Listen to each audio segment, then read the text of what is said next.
Shaft is the latest action comedy now in theaters, and this is a part of the long-running franchise, Shaft.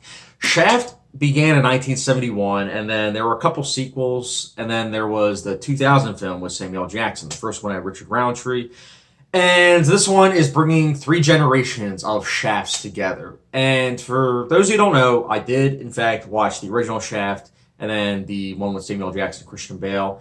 And I think the first one I liked better than the sequel. That's just me personally. But I was excited for this movie because based on the trailers, I was like, yeah, this could be funny. And at the same time, it was from the writers of Girls Trip. But I'm also kind of skeptical because it's a Tim Story movie, and I'm not the biggest fan of his. I really did not like the ride-along movies. But I was skeptical, but also anticipating this movie. And overall, it's okay.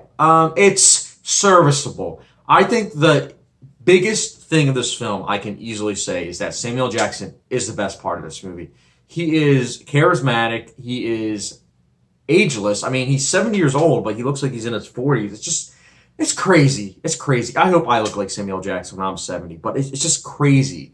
Rich Roundtree, he has a cameo. I'd say it's a little bit of a cameo. It's like 5-10 minutes, but he was good in it. And I think that the side cast, whilst underutilized, they worked.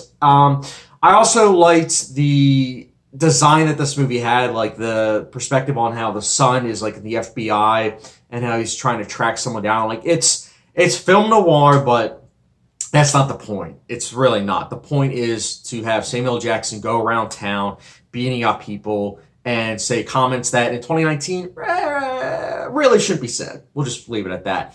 That is essentially what this movie is. And I think if you are looking for a movie that stars Samuel Jackson being funny, this is your movie. If you're looking for a movie that is well filmed, very deep, this is definitely not the movie. This is, again, a serviceable blockbuster. Like, Samuel Jackson easily gets a star for this movie. If this movie didn't have him in it, it would probably get, like, a really low rating from me.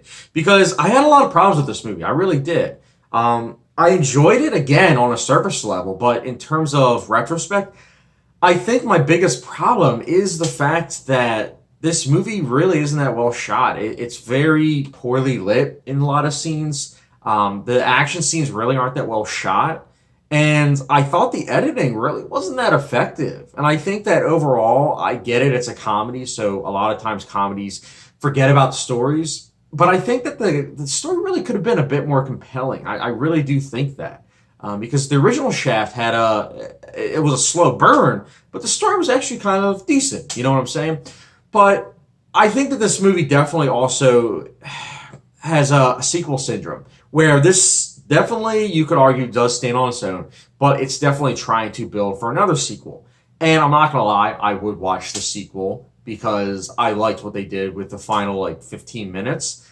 But I don't think that's enough. I don't think that and Samuel Jackson's performance are enough to compensate for an overall kind of filmmaking style. I mean, I really did want this movie to be good. I really did, because based on the trailers, I thought this was going to be my type of movie.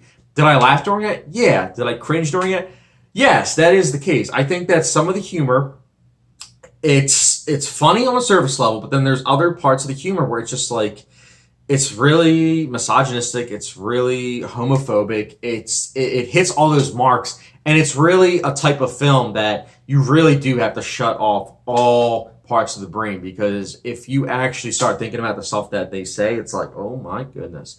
But again, you're not going for that. You're not going for a politically correct a film that is equal. You are going to see a film with Samuel Jackson shoot people, curse at people, and say all these things that shouldn't be said, but he says anyways. And if you're going to see all that, you'll be entertained.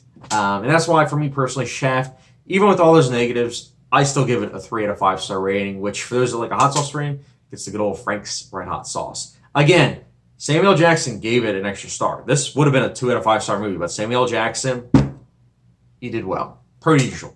What is a film that Samuel Jackson wasn't good in? That's a good comment section down below type comment. Guys, what did you think of Shaft of 2019? Let me know your thoughts in the comment section down below. And as always, don't forget the subscription, notification bell, and I'll catch you guys later.